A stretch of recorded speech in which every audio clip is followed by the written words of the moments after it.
À la une également, depuis ce matin, les pharmacies sont autorisées à ouvrir tous les dimanches jusqu'à la fin du mois de janvier. Le but, accélérer la vaccination, sauf que dans les faits, très peu d'officines sont ouvertes aujourd'hui. La plupart des pharmaciens sont même contre. C'est ce qu'a pu constater notre reporter Julien Gall dans les rues de Paris ce matin. Oui, le décret est à peine paru et certaines pharmacies sont déjà volontaires pour vacciner le dimanche. Alors l'objectif d'Olivier Véran, c'est 20 millions de doses de rappel effectuées d'ici Noël. Malgré tout, globalement, la profession, les pharmaciens sont plutôt contre cette vaccination le dimanche pour plusieurs raisons. D'abord, ils évoquent le droit au repos après des journées et des semaines de travail intense, 60 heures par semaine pour certains pharmaciens qui délivrent les ordonnances mais également font de la vaccination en semaine. Ils disent aussi que les renforts de personnel sont parfois difficiles à trouver pour venir travailler le dimanche. Et puis il y a la concurrence des centres de vaccination. Ils avaient fermé pour la plupart après la troisième vague de Covid, mais le ministère de la Santé a annoncé vouloir en rouvrir 300. Pour inciter les pharmaciens à vacciner le dimanche, le gouvernement installe un coup de pouce de 5 € par vaccin réalisé le dimanche.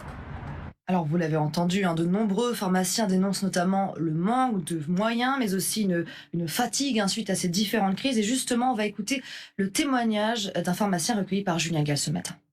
Je suis pour la vaccination, c'est simplement qu'on a besoin de bras pour la faire. Et là, ça fait 15 jours que je travaille et nous sommes que 2 ce matin. Je dois assurer les urgences. Je vais assurer les tests, on va assurer les tests. Donc tout le travail habituel de la pharmacie et j'ai pas de bras. C'est des doses qu'il faut tirer individuellement. Donc c'est vraiment, il faut se concentrer, il faut avoir du temps, ça prend beaucoup de temps. Il faut que j'enregistre ensuite le pass sanitaire pour le patient. Donc on le fait avec plaisir toute la semaine. Du lundi au vendredi, on le fait avec plaisir.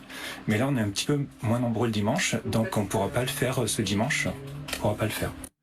On en parle avec notre invité Gilles Bonnefond. Bonjour, vous êtes porte-parole de l'Union des syndicats de pharmaciens d'officine. On vient d'entendre ces témoignages de l'un de vos collègues à Paris. Est-ce que vous validez ces propos? Est-ce que vous validez son constat? Ce qu'il faut comprendre, c'est que le ministre a annoncé ça jeudi, et l'arrêté est sorti jeudi pour nous autoriser à ouvrir dès ce dimanche. Donc pour l'organiser, c'est extrêmement compliqué, parce que tout le monde est pris de court. Ensuite, il faut avoir des doses supplémentaires. Les doses, on a 15 jours pour s'approvisionner. On les commande le lundi, on les reçoit le vendredi suivant. Donc tout ça n'a pas été complètement anticipé. Ce que je constate, c'est que des pharmaciens vont ouvrir, parce qu'ils ont des doses en plus, parce qu'ils vont faire des demi-journées.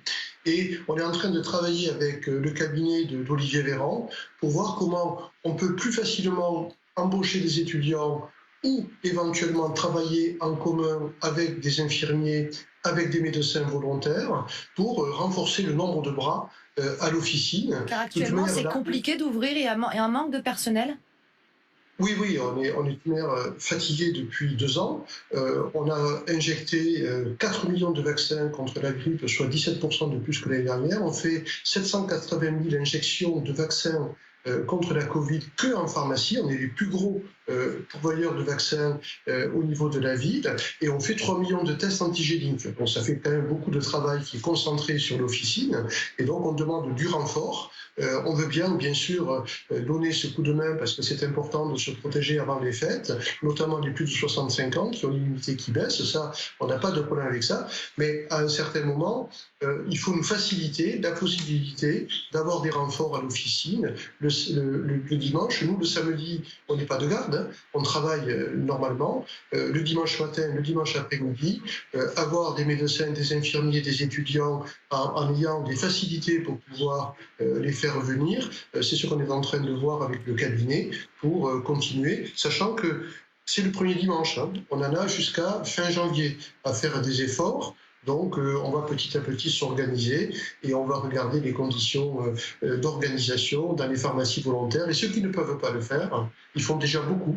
Ils font énormément, les patients le reconnaissent. Pardon, vous interrompre. Certaines officines, vous l'avez dit, ont tout de même ouvert ce matin, et on a interrogé certains Français qui en ont profité pour se faire vacciner un dimanche. Écoutez. Dans les centres, c'est plein et les horaires, c'est pas adapté. Quand on travaille, c'est pas adapté. Nous, on n'a pas trouvé d'autres solutions, donc le dimanche, on se lève un peu plus tôt que d'habitude, mais c'est très pratique. Ça permet de se faire vacciner et bon, bah voilà, on en a besoin.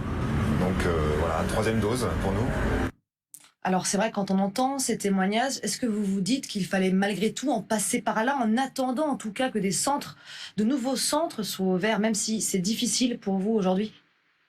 Tout ce qui est pris sur la base du volontariat est bénéfique à la fois pour la population, pour la protection immunitaire, pour passer des vacances de Noël et du jour de l'an dans des conditions de plus grande sécurité.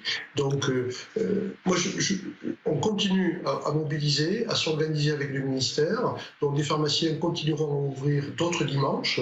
On verra le nombre, on verra le bilan.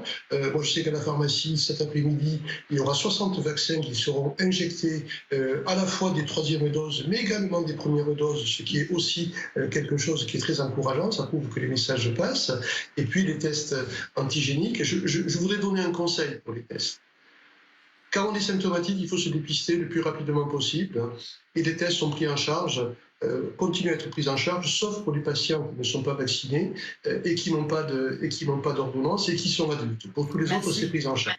Par contre, juste avant les fêtes, faites des autotests.